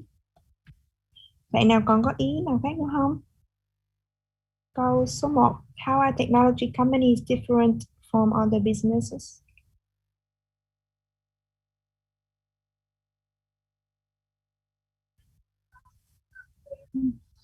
Can I?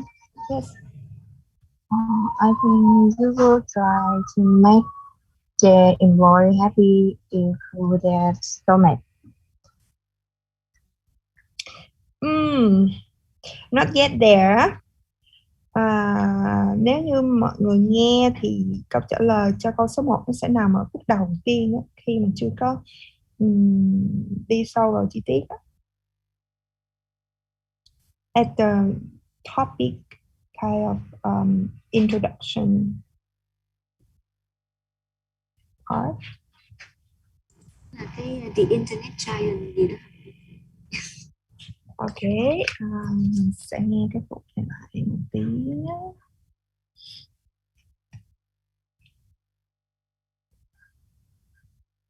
Not all workplaces are created equal or are equally creative. Google, the internet search giant, has to keep moving forward or it will get left behind. The way the company stays on top of the field is by treating its employees really well.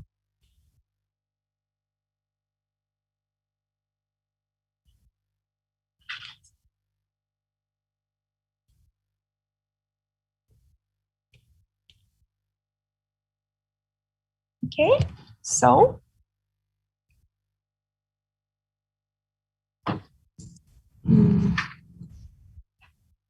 I heard you said that the Google its company is keep moving forward or left behind. yes, perfect. Okay, yes, have to move forward. So they have to always keep up to date or moving forward. That is how the technology company is different from other businesses. That's perfect. Okay, number 2. Câu số 2. How does the company want employees to feel? Rồi, câu này dễ quá hả? Anyone? To feel?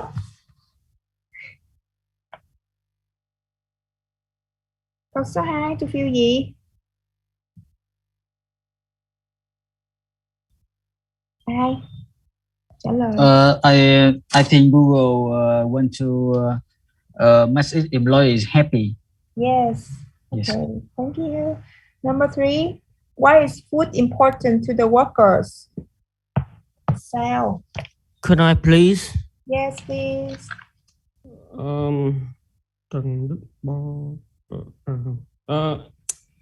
I think this question is very easy because I hear that the Google office, they have the dining room and the employees can get the food for free.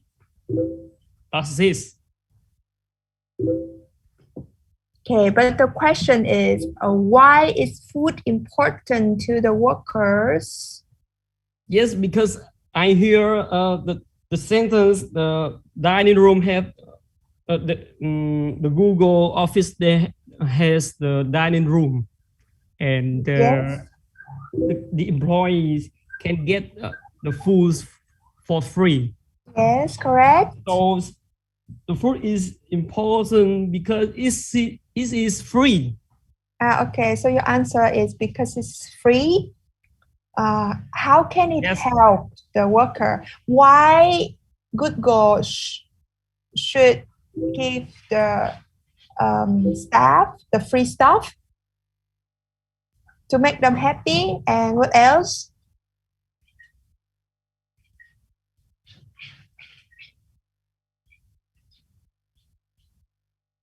Any other idea?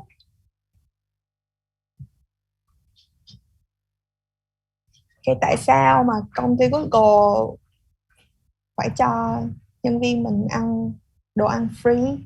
Ngoài cái việc là muốn làm cho nhân viên happy ra thì chuyện đồ ăn nó còn giúp cái gì nữa không?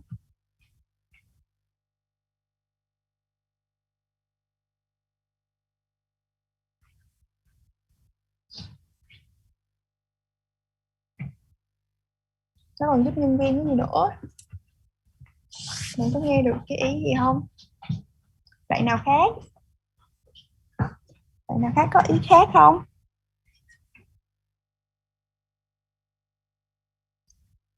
Okay, I will make it easier for you. So,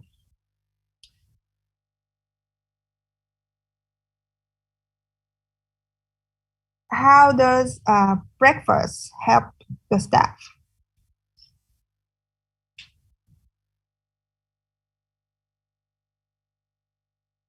What is the benefit of having breakfast?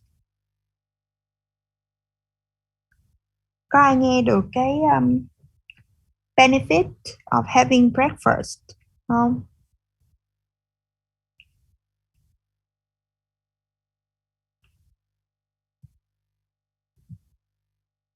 Any volunteer? Bạn nào nghe được, mọi người có nghe được cái chỗ mà có nhắc cái từ breakfast không ta? Có ai nghe được không? I think employees to have conversation in line. Yeah, and Okay, have conversation in line. Okay, yes. It's correct also.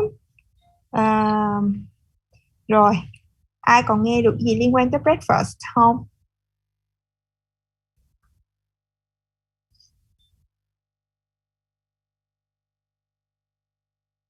I think they are able to brainstorm as meals. Okay. Brainstorm. Yes. Correct. One idea correct. Two ideas correct already. And so they can have conversation with their co-worker when they are waiting in line. So this is one correct answer. Second one is they can brainstorm during their meal. And last one, still related with breakfast.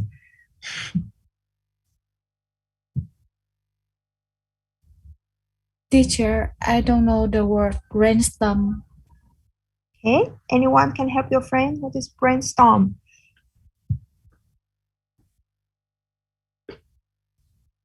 Bạn nào có thể giải thích từ brainstorm cho bạn mình không? Ở lớp mình có ai biết từ brainstorm không?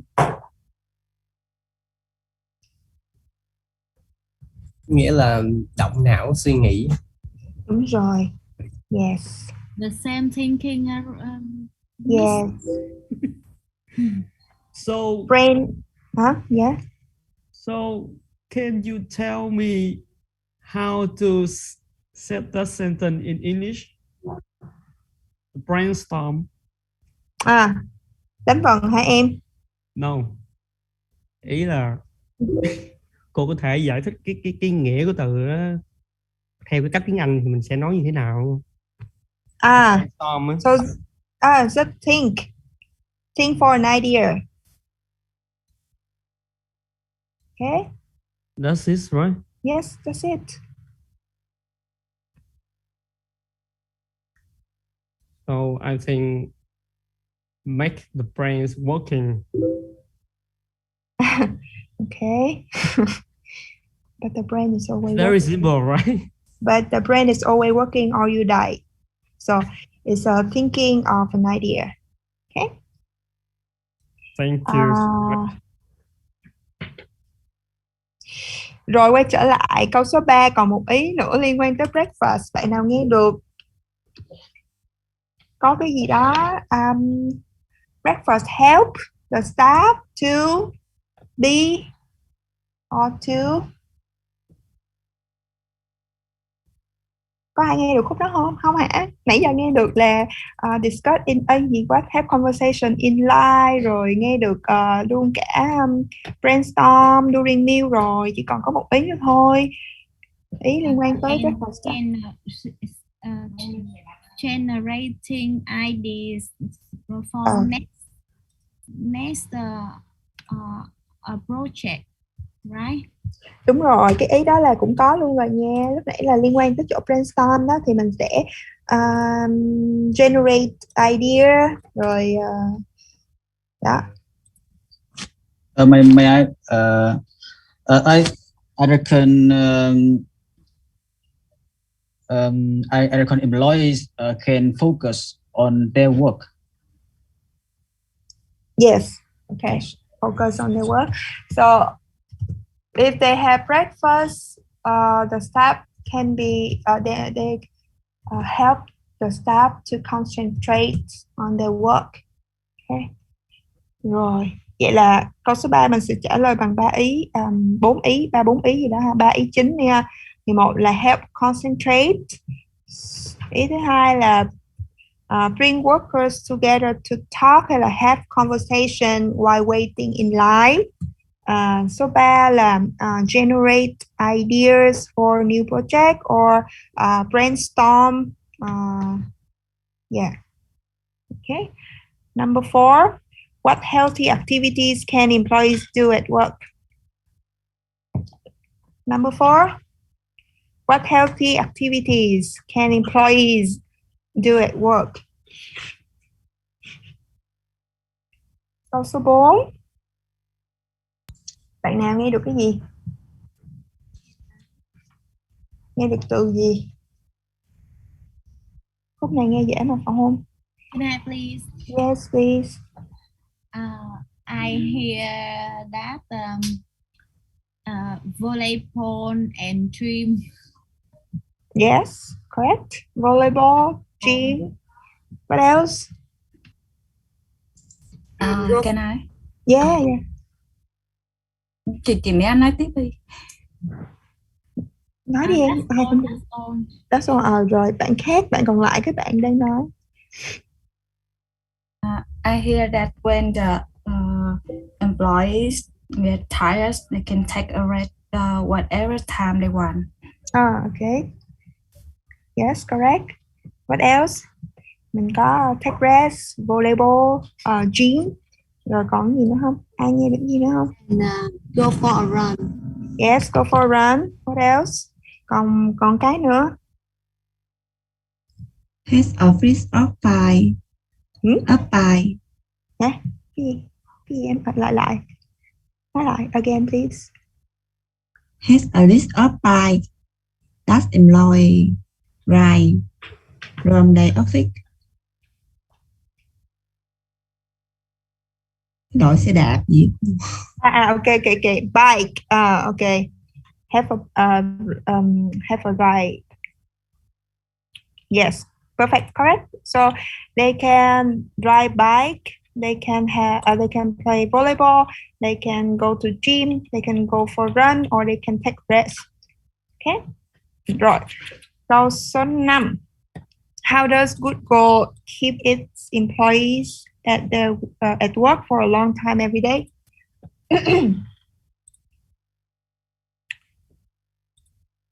Câu số 5. How does Google keep its employees at work for a long time every day? Ai nghe được khúc cuối?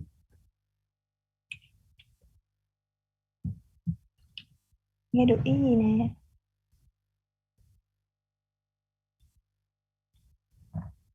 They can take a break whenever they can, whenever they want. Okay, what else? Đúng rồi, còn gì nữa? Còn gì nữa?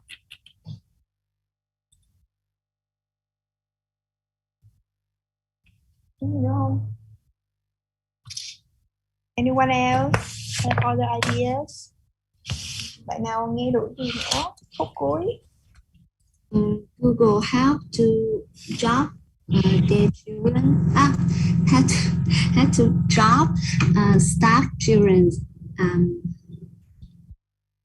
Right? I'm not sure. Okay, em nghe được chữ children, right? Drop what's called đưa đón. Drop. Okay. Drop the children. Ở đâu?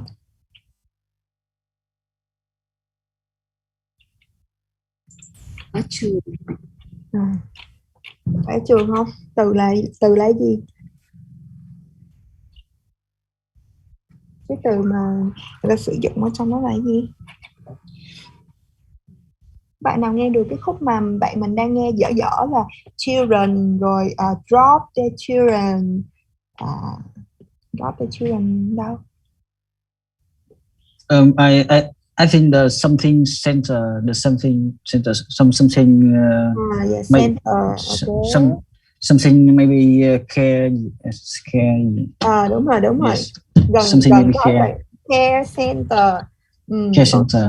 Yes. Okay, rồi. Còn thiếu một chút xíu nữa. Bạn nào nghe được bổ sung không? Được rồi đó. I heard it. I heard that cut hair free. Okay, haircut. Yeah, haircut. Yes. Yeah, free haircut. Yes. Okay. Free haircut is correct also. Ai nghe được gì nữa? And visit a doctor. Yes, correct. Visit doctor. Còn gì nữa không? Laundry do. Laundry. Okay. Okay.